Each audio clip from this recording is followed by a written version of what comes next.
This episode of Believe is brought to you by Cryptid Coffee Co. Use promo code BELIEVE on checkout for 10% off their Angry Yowie coffee blend.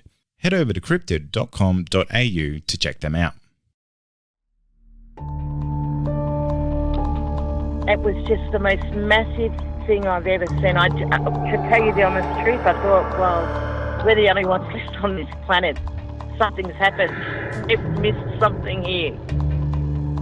The fear that went in me when I seen it was just like the feeling. I'd say it was fear, but I've never felt that feeling before in my entire life. It's a weird feeling, like we can't explain it when you don't know. You feel like you're being followed, but you don't know what it is. We had two to our right, another one in front of us, another one to the left, and another one just across the road, shaking the daylights out of the tree. All we get was a big red eye. I remember waking up and looking at the end of the bed, and there was a figure there, almost insect-like, and then I blacked out.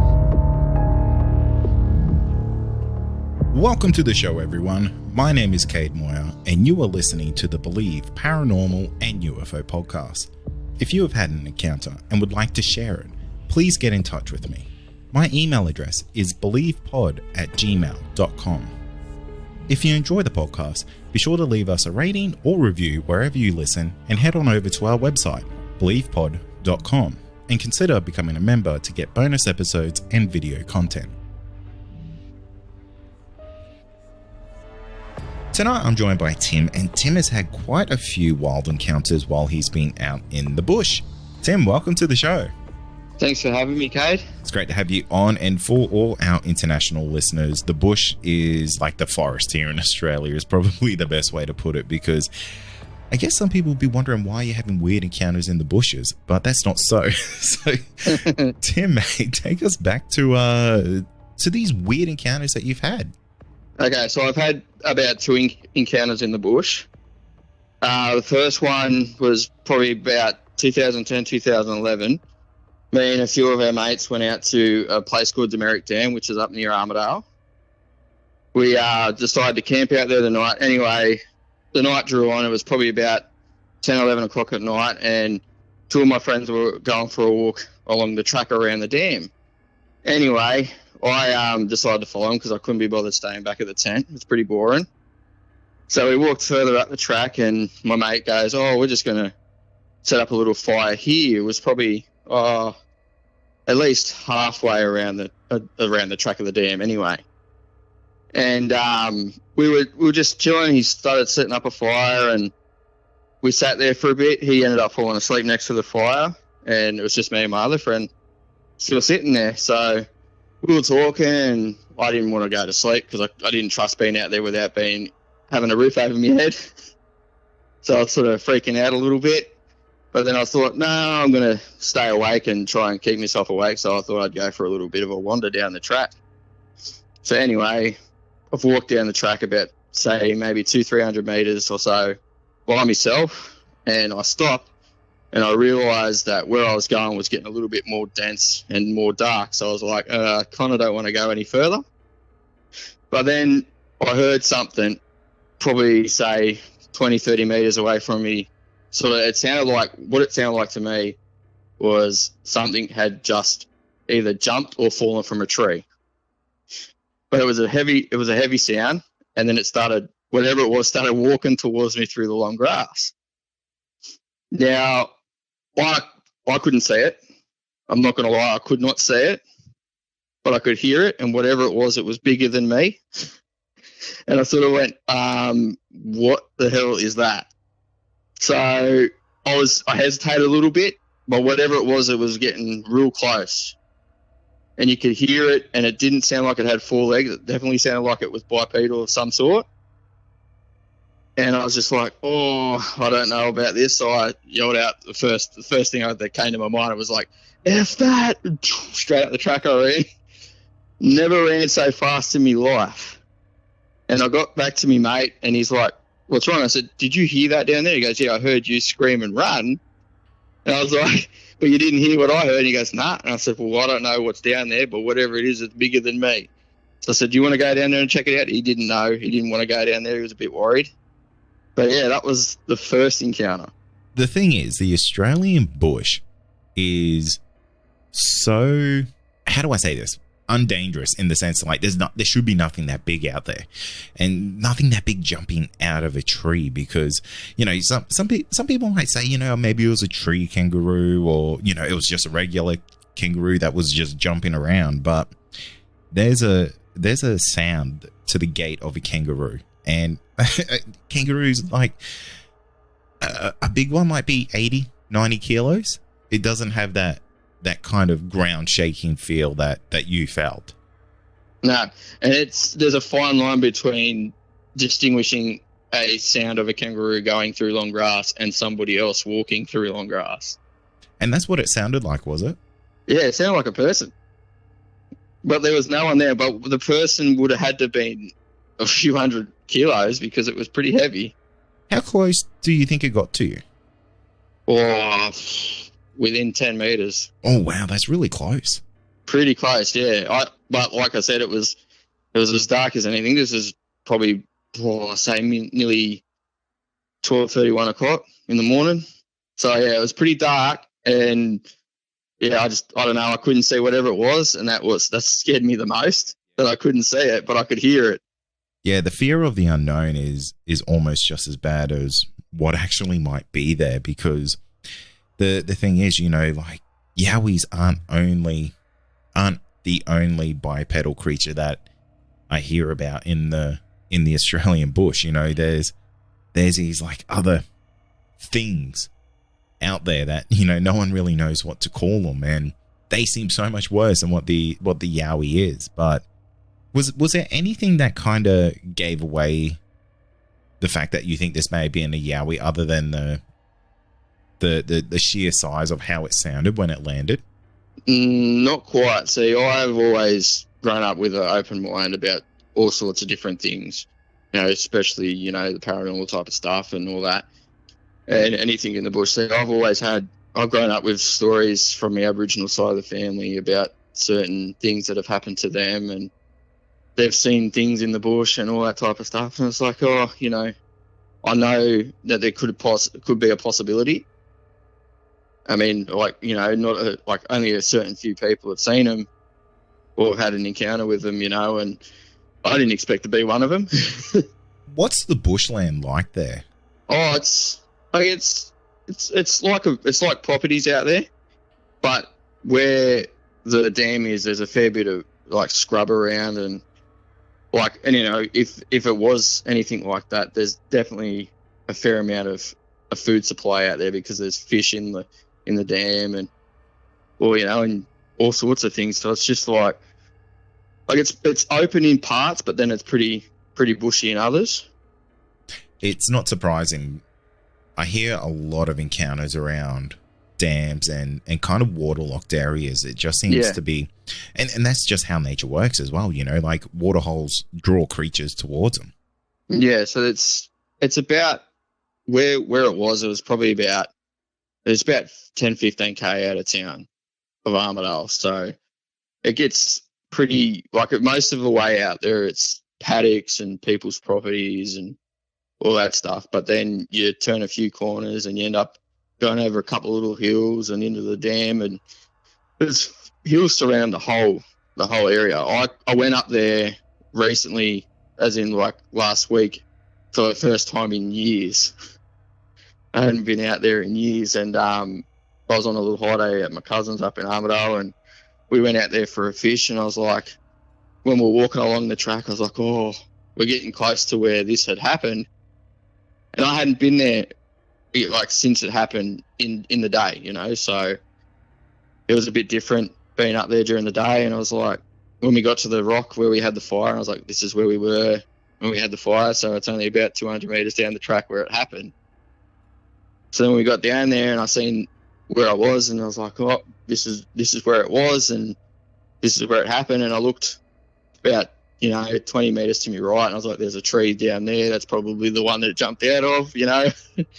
So I was like, yeah, it's just a different feel during the day. But I was like, you know, every when we were walking around the dam, I was keeping my eye out, you know. It would have been really hair-raising to go back to that same place and stand in the same spot where you were, Oh yeah, you know, I couldn't potentially stop meters talking away. about it. I couldn't stop talking about it. I was like, oh, this is where it was. This is where it was. You know, so Getting real jittery and kind of on edge oh about yeah, it. I had eyes in the back of my head while I was out there.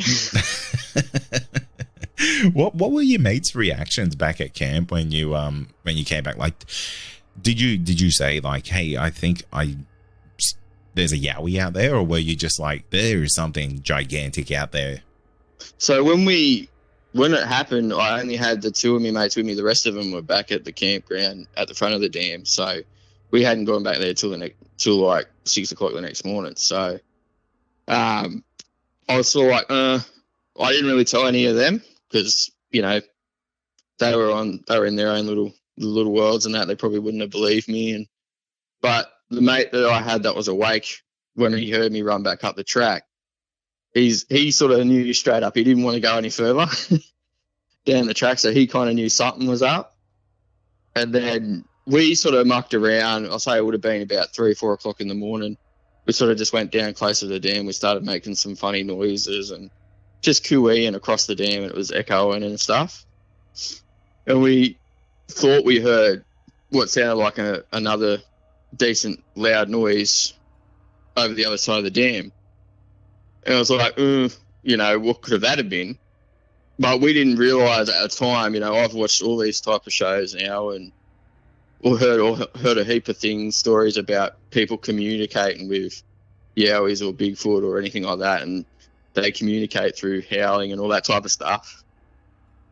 And I was like, well, we could have, you know, revved it up a little bit. Yeah, I don't mean to make light of your situation, but I always laugh when I see that, like on Finding Bigfoot and things like that, those types of TV shows. It's kind of like if Bigfoot had a language, who knows what you're saying back to it? Yeah, exactly. Like, you know, we were just cooing and just having a bit of fun at like 4 o'clock in the morning because the sun was slowly starting to come up now. You could see it over the hills and you could hear the ducks quacking and whatever else. But, you know, like we heard something decent on the other side of the dam. It sort of sounded like another thud, you know, but I was like, yeah, okay. So you mentioned that you were fairly open-minded when you had this encounter. Like, did this make you like expand into that world a little bit more? Yeah, definitely. Like I was always a believer in that type of thing, but I had to, you know, I'm like the person you have to experience it first. And, you know, like a lot of people are like that, you know, skeptics, all that type of stuff. And when it happened, I was like, there's no other way to explain it. I couldn't see whatever it was. Whatever it was louder and bigger than me when it was walking. And I was like, yeah, okay, I'm not hanging around to find out what it is. But yeah, whatever it was, if it was still hanging around, it would have been, you know, watching us by the fire and whatever else. But we couldn't see it or hear it after that.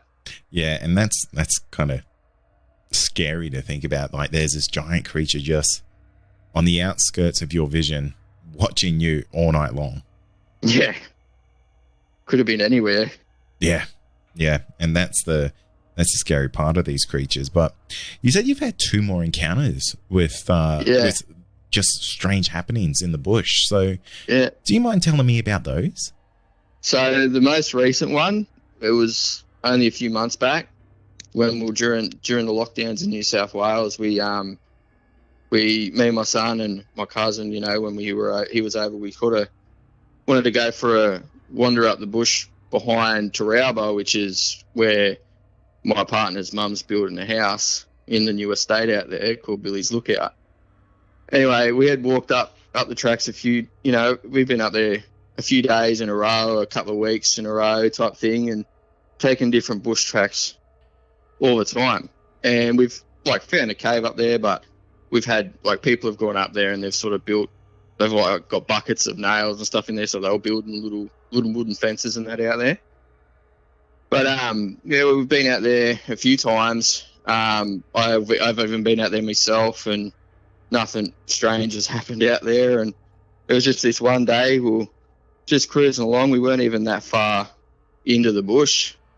We hadn't gone up this track before, so we had gone in, and when you go in from Billy's Lookout, you have to cross a service road that goes down to the train line. So it's pretty close to like houses and main roads and stuff like that. So we were like, oh, you know, we'll go up this track because we hadn't been up there before, because the last time we wanted to go up there, a big red belly black snake had gone across the track and into this car that was tipped over on its roof. So we're like, yeah, I'm not going that way because I'm not fond of snakes at all.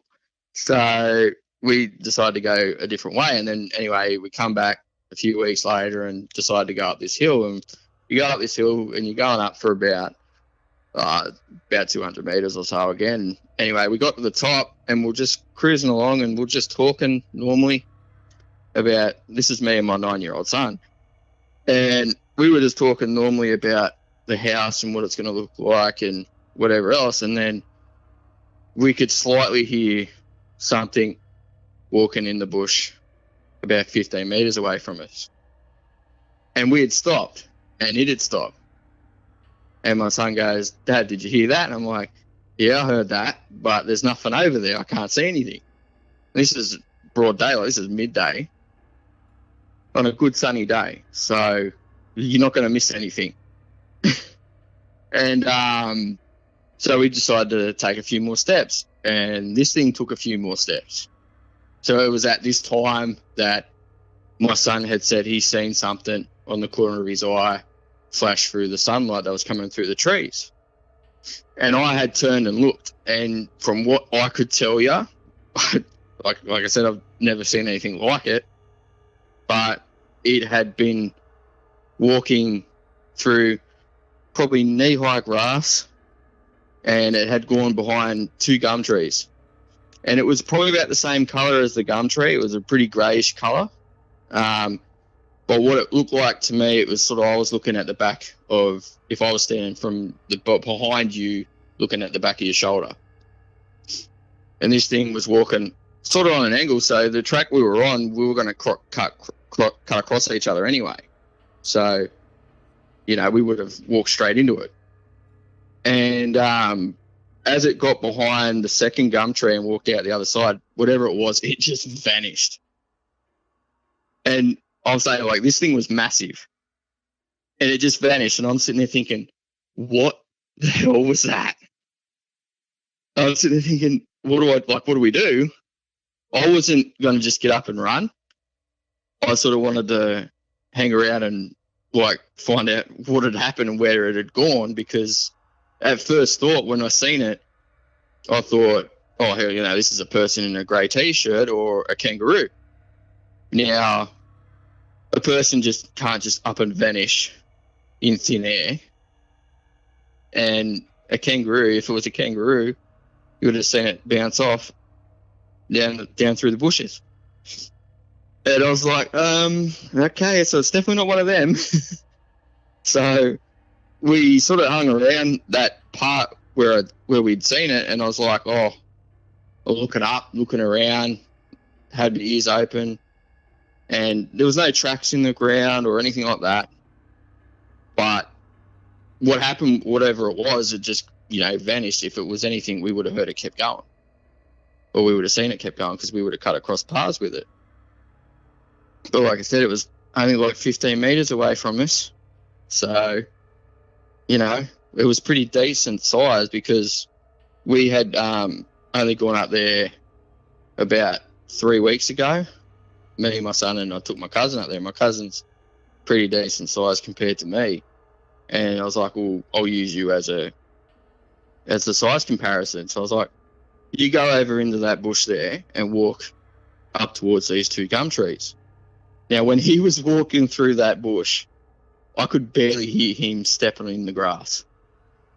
Like, you know, this thing was, like I said, with the other one, it sounded pretty heavy. And it was definitely walking on 2 legs, because I seen it walking. And he, like, when I said, you get up close up to those trees, and I was like, there's no way, because this thing was massive compared to him. And that's why I was like, yeah, it can't be anything else. Like, I can't think of anything else like that.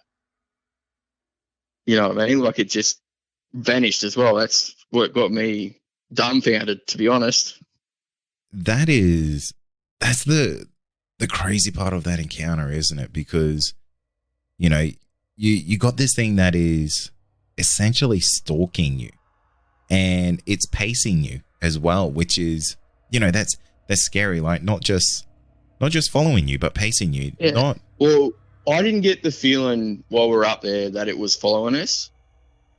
It's sort of where we came up the hill, it was coming up a different part of the hill. And I don't think it had any intentions of caring that we had seen it or had anything to do with it. You know, like, I think it was curious, but I don't think it cared, if you know what I mean. Because it knew we were there, and I think it knew we had seen it, which is why, you know, whatever it was, it just vanished in thin air. Like I said, like, I can't understand, I can't grasp the concept that it had walked behind two trees and then stepped a foot outside on the other side of the tree, and then just poof, gone. You know, so I was like, I've never seen anything like it. I was sitting there thinking, what the actual F is going on? It really would have been such a surreal moment in your experience, because, you know, you're seeing this thing that is gigantic, and then it just disappears into thin air, essentially. And now, a quick word from our sponsor. Also, are you wanting more content? Why not become a Believe Plus member? You'll get access to exclusive podcasts and episodes that aren't available to the public. Not only that, you'll also get our regular feed without any ads. Head to believepod.com/plus to sign up today for just $5 a month. Yeah, and that's what I mean. Like, I knew straight up that when I had seen it and my son said he'd seen it, that I wasn't seeing things. And I wasn't making shit up because my 9-year-old had seen it. And he was freaking out. His heart was bouncing out of his chest. And I was, because he wanted to go. Like, he was like, Dad, can we go now? I need to go to the toilet. And I'm like, no, I want to know what the hell this was and where it went. So how long did you actually stick around for? Oh, about 20 minutes. Wow. Yeah, because I had looked around in all the spots that, like, where I'd seen it and tried to, you know, find any rational explanation for it. And then I was ringing people. Like, I rang my dad straight up because, you know, my dad and me have got a pretty good bond when it comes to these types of things. And I'm like, Dad, I had just seen the weirdest thing in the bush, and I don't know what it was. The only other thing I can think of is a yowie or a spirit. I don't know, but whatever it was, it had just got up and vanished, and it was bigger than me. And I'm not that big, and it's not hard to be bigger than me, but this thing was broad in size. And it's like, you know, I don't know, it was just crazy. Could you see if the grass or anything like that was flattened by something large? No, it was too hard to tell. Like, there was that much grass and little shrubs around, you know. It was just, whatever it was loud enough and visible enough to be able to hear it and see it. And what gets me is that when I, you know, told my cousin to do the same thing, I even told him to slouch a little bit. And that was nowhere near the comparison in the size. And you could barely hear him walking through that part of the bush. What do you think it was? To me, straight up, I believe now that it could have possibly been a yowie. Because, you know, like, from where that is, you've got bush, then you've got the motorway that goes all the way to Sydney, and then you've got more bush, and then you've got Mount Sugarloaf, and then the hills that connect up to the Wattigans. And the Wattigans have had a few sightings in that up that way, so it could have quite possibly been one of them. Yeah, absolutely. You know, it's such an active area, so it really wouldn't surprise me if what you saw was a genuine yowie in there. But did you notice, like, anything else weird going on with the situation? Like, you didn't hear any, like, nothing else? No, not at the time. Like, you know, we were just having a normal conversation. And then, yeah, just the walkings, the sound of walking was like, what was that? And then, you know, how it's paced us as we walked, it stopped, you know, that type of thing. And it was just really weird. Like now that I think about it, it was pretty quiet in the bush in the area. So, because when we had gone up only a few weeks ago, and you could hear the cicadas and everything up there, but you couldn't hear them on that day. So, I don't know. It's pretty crazy. What do you think happened to the Yowie? Like, what do you think it did? Well, I don't know. Like, I've heard a lot of things how they can, you know, just pretty much vanish or camouflage or that type of thing. So when I had spoke to family, like my Aboriginal side of the family and that, about it, and they're like, you know, they can, like, from what we know, they can camouflage and stuff like that. So whatever you were doing, it was probably still there watching you. That's what I think. You know, and I was sitting there thinking, yeah, probably, but I couldn't see it. You know, and I couldn't feel it or smell anything out of the abnormal. So yeah, I was just too busy, like, you know, in La La Land, ringing people, telling them what I'd just seen. You know, and they're all like, you know, these things, you know, they can do that type of thing and all that type of stuff. And I'm like, yeah, but I never would have thought this was going to happen. Yeah, I think it's so cool that you kind of just had that absolute situational awareness of like telling your kid, just hold on, mate. We've got to look around to see if we can find something, and then calling family and friends for a bit of advice on what to do. I think that's so great. Yeah. See, any other time, like, you know, like I've had a few paranormal experiences in a house. You know, it's completely different to being out in the bush. So if you're in it, if you see a ghost in your house, it's like, oh, you know, that's a ghost in a house. Whoopie-doo. But when it comes to being out in the bush, it's a completely different feeling. Yeah, absolutely. I think the bush it's so alive and there's so much energy out there that I think experiences are just they have a compound effect because, you know, you've got the energy of nature that's kind of just going on around it, the isolation of being alone and away from everyone, and then just the weirdness that gets added to that. I think it has that compound effect and just really amplifies the situation so much more. Yeah, so I also thought about it being, you know, not like being in lockdown. A lot of people are getting out and getting around in the bush tracks and that now. So the bush tracks are sort of getting a little bit more life on them, like they wouldn't.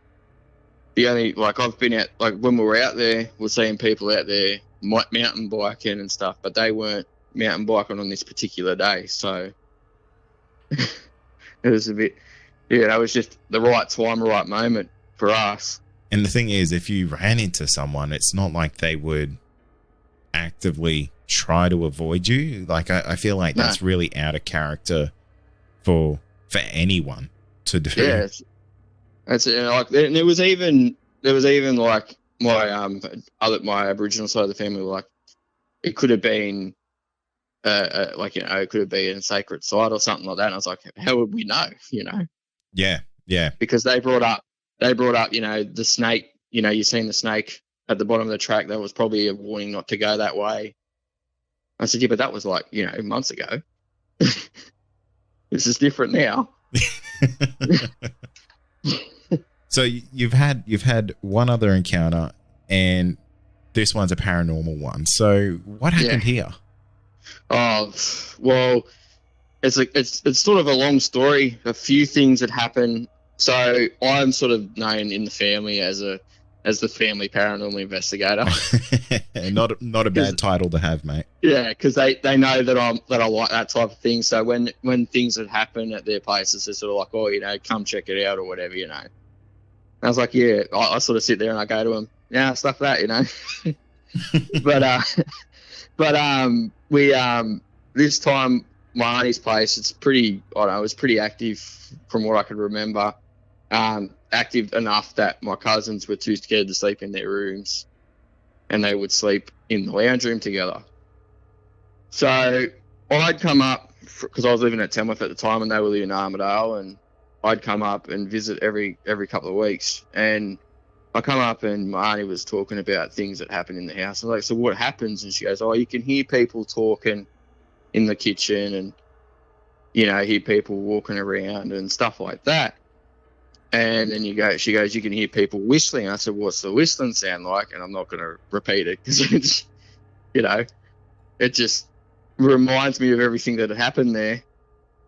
And, like, I was like, oh, okay, you know, like, so I was like, fair enough. So one day I'd been there by myself. This is about 10 o'clock in the morning, and everybody was out at school and up at different people's houses, and I was there by myself. So I was like, oh, well, I'll set up a camera. Like, I took my camera with me, and I was like, I'll set up a camera in the kitchen, sit there for about 10, 15 minutes by itself, and I wouldn't make a noise. I'd be at the other end of the house. And then I did it again in the hallway. And when you walk into my auntie's house at the time, there's this, all you could see is this long, long hallway. And hallways are pretty, I don't trust hallways, especially ones that are super long.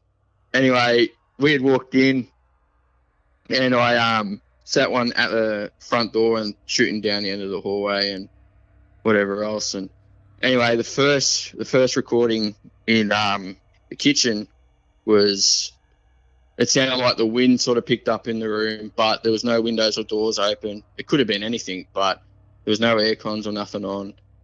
And it sounded like something had hit, like a box of cereal or something hit the ground. Anyway, I'd watched it, went down and checked out to see if I could find any of the, you know, evidence, but couldn't. I said, no, it could have been anything.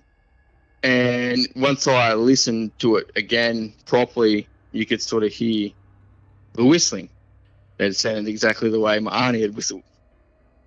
And there was nobody else in the house but me. So, I don't know, it was kind of weird. But the recording in the hallway sort of captured what sounded like somebody humming a song for about 2.5 minutes. Oh, wow. Yeah, it was very light and faint, but you could hear it, and it went for about 2.5 minutes. And I was sort of thinking, all right, so this is kind of cool, you know, I'm actually getting things happening, and it's even during the day. So fast track to one of the nights I slept there. So this is all leading up to the ending story. I had something happen to me that I will never forget, and it's giving me chills talking about it. Was like something like sleep paralysis. I was in the lounge room, me and my two cousins, and my auntie and her two younger daughters were in their room down towards the end of the hallway. Anyway, I had woke up, and I'm in this dream with me and my cousin Brendan, and my auntie was in the kitchen. She was calling out to us. She was like, come down here, listen to this. So like, okay. So we went down, and she's like, can you hear that? And we're like, hear what? Because when you went down, like, it was like 3 sets. Like, it wasn't even, it was like a set of stairs to go into the kitchen. And we got to the bottom of the stairs, and you could hear that same whistling. So it was like, oh, this is all tying in now. Anyway, something, I don't know, something had picked me up. I couldn't see it. This was in my dream. Taking me up the other end of the hallway and slammed me up against the front door. And I was like, okay. So I woke up and I was like, oh, you know, that was a bit weird.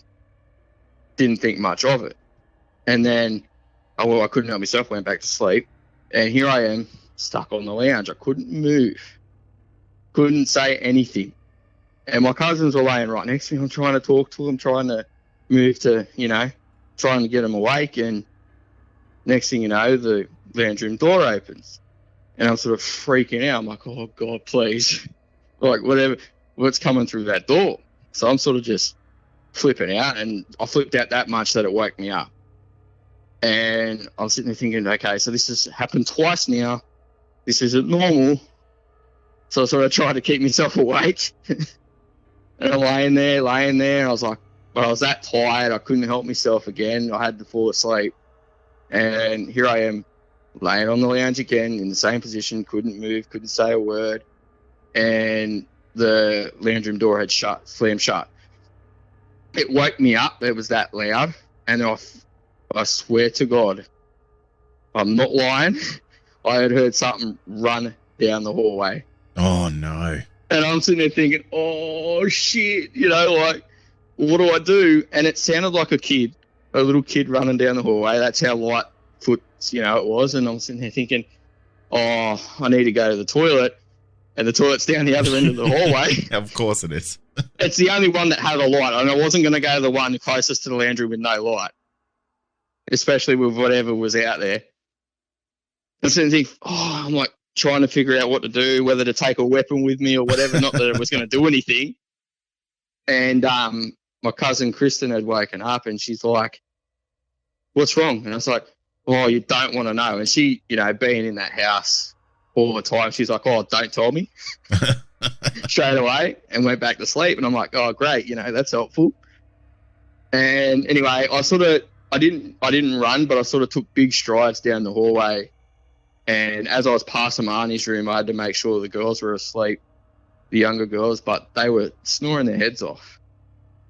So whatever was running down the hallway, it wasn't them. And I'm sitting there thinking, okay, yeah, this is not good. But fast forward a few months, I'd come back up and it was only my cousin and me, my cousin Brendan and me, and we had been downtown for a few hours, and we come back and we went straight into the laundry because my auntie hadn't put lights in most of the parts of the house. She was a bit lazy on that behalf. And she was never really there. She stayed up at my nan and pop's. So it was really only the three older kids that had stayed there. And so at this time it was just me and Brendan, and we're in the lounge room, and he's like, Timo, I'm like, yeah. And he goes, come down the hallway so we could turn some lights on. And I knew straight up, you know, why he wanted me to come with him. I was like, yeah, he doesn't want to go by himself because things happen. So I was like, okay. And we had got not even halfway down the hallway, and he turned off into the first bathroom.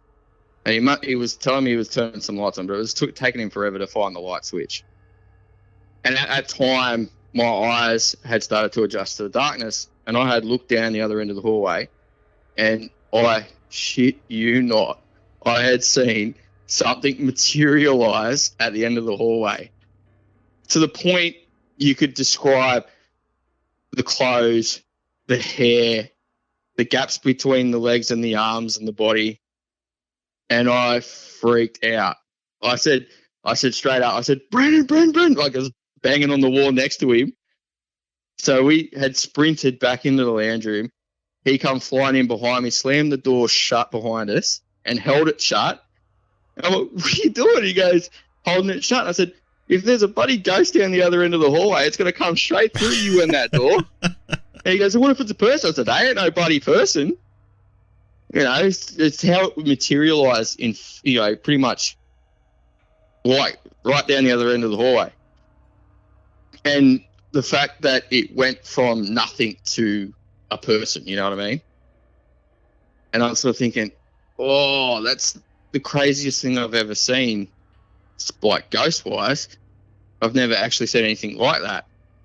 Like, I mean, I've heard things, you know, and I've seen a face in a picture with my mum and my cousin in it, but nothing like that. And the next day, my auntie had come over and she's like, what had happened? I said, well, there's someone in your hallway. And it looked like, I told her, described her what it looked like. And if you're familiar with the Barraville murders. No, I'm not. Okay, so Barraville is a little town between Newcastle, or between Port Macquarie and Coffs Harbour. And it's, you know, it's pretty, you know, it's a town of Aboriginals mostly. And a lot of my family live down there, like extended family. Anyway, there's probably, I think it was in the 90s, around the 90s sometime, that 3 Aboriginal kids had went missing. 2 of them were found and one of them wasn't. And one of them that wasn't found was my auntie. Now, they all got murdered. and well, only from, extended family. Anyway, my auntie had come over the next morning and she's like, what did she look like? And I'm like, I told her what she looked like straight up. I said, this is what she looked like. This described everything. And then my auntie goes, was it this lady here? And showed me a photo. And I'm like, I started bursting into tears. Oh, wow. Because it was that distinct and pretty predictable. Like, I had seen that and I seen her and I was like, oh no, what, freaking out. And she goes, that's your Auntie Colleen. And I'm like, you're kidding me. And she goes, no, I said, that's exactly who I had seen. And that's exactly what she was wearing. So I sort of, like, to this day, I've seen something materialize in front of me. I've always believed in ghosts and stuff like that, being in an Aboriginal family and all that. But seeing something like that, that's enough to change your perspective on everything. And I wasn't seeing things, and I'm pretty straight. I'm not, I don't drink, I don't do drugs, I don't smoke, I don't do anything like that. And that had happened to me when I was about, would have been 21, 22. Oh, wow. Yeah. Yeah, that would have been such a paradigm breaking event. And for it to be a family member is, so powerful and so next level. Oh, yeah. Like, we've had plenty of things happen when, you've got family members involved in a lot of things. And, like, I've even had recent, like, I lost an uncle last year that it hit home pretty bad, like, even, like, we lose family members every year. We lose about 3 or 4 family members every year in the Aboriginal side of the family. And so, it's sort of like, once, 2 people die, it's like, one's coming, another one's coming. So it's like it's not like we're used to it, but it's coming. And then once we lost one of my uncles last year, I didn't expect it to hit me as bad as it did. But I think what hurt me the most was that I actually went and saw him before it happened. And then, it sort of spurred on a few crazy little dreams with him in it. And I was like, like, the first one was kind of scary. And I had something happen, like, where I'd seen him. I'd never been there before. But then a few days had passed and I was staying at my cousin's place. And I've never been out in his backyard before, and that's where it was. I was like, oh, my God. Like, I've never seen this backyard before, but I've seen it in my dream. So, it's, just a few strange things happen. And I'm 29 this year, so I've seen a fair bit. Yeah, it definitely sounds like you just have this, I don't know how to say it, a connection, or just almost like your eyes being open to this side of the world. And yeah, there's no going back for you, like, you're probably going to live this life of weird and crazy encounters for forever. Yeah, and that's why I've always had an interest in that type of thing, but it's sort of like over the last few years it's sort of like spurred on a little bit more. I kind of want to do that a lot more now, and that's why I've been on a few investigations with Anne and Renata. You're pretty, used to them.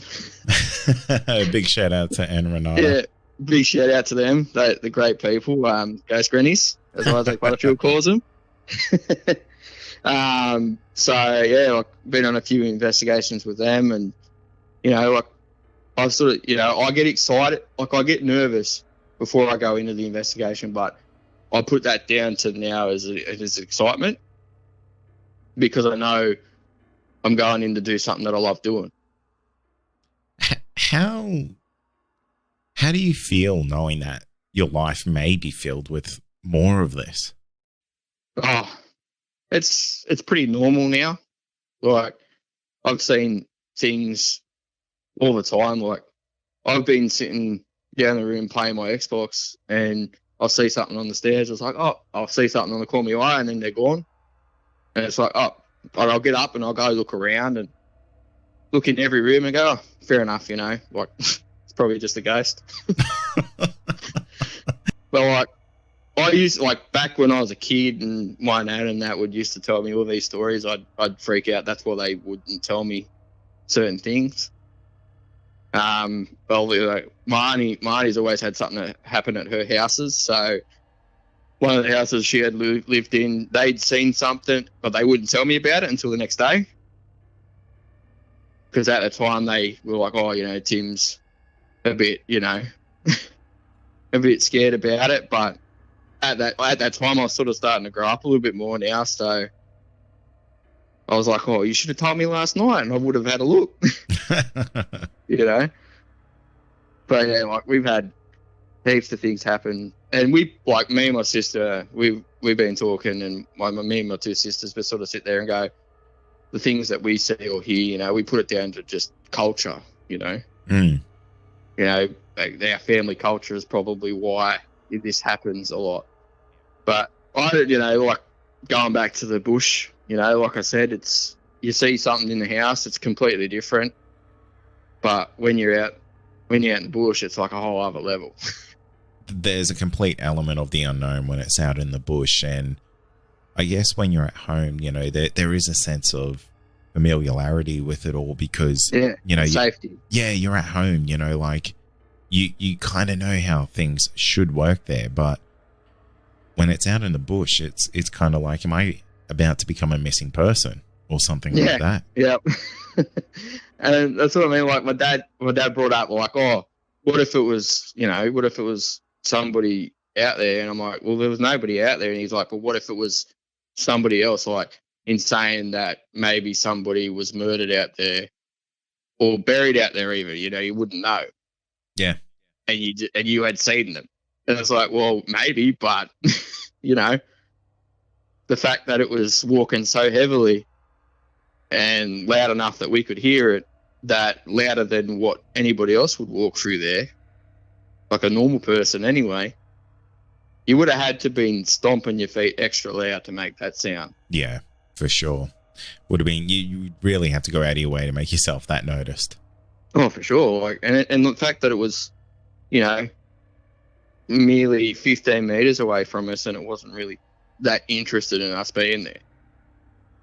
It's sort of just like, oh, look, there's two people over there, who cares? Yeah. Let's just keep walking and then disappear. Yeah, for sure. So, yeah, like, my son's, you know, he'd probably go and run around telling everybody he knows, but they wouldn't believe him. Who knows? He very well might be on the same journey that you are. He's just getting a head start on you, mate. Yeah, maybe. Because I was more like, I was worried about it back then, but I always tell him, like, because I've got two young boys. One's 9, one's 5, but I've always told him, like, look, Nan used to tell me that don't be afraid of the dead, be afraid of the living. That's some good words to live by.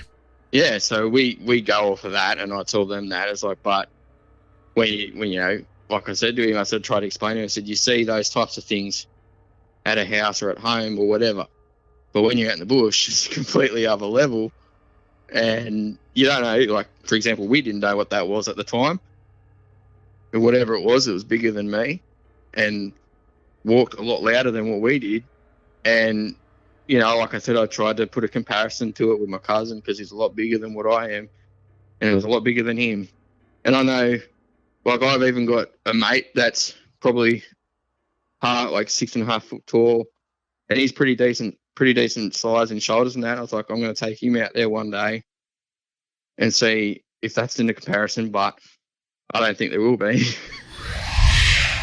Thank you for listening to this episode of the Believe Paranormal and UFO podcast. If you have had an encounter and you would like to share it, please get in touch with me. My email address is believepod@gmail.com. Finally, don't forget to follow us on all our social media outlets and be sure to join our Discord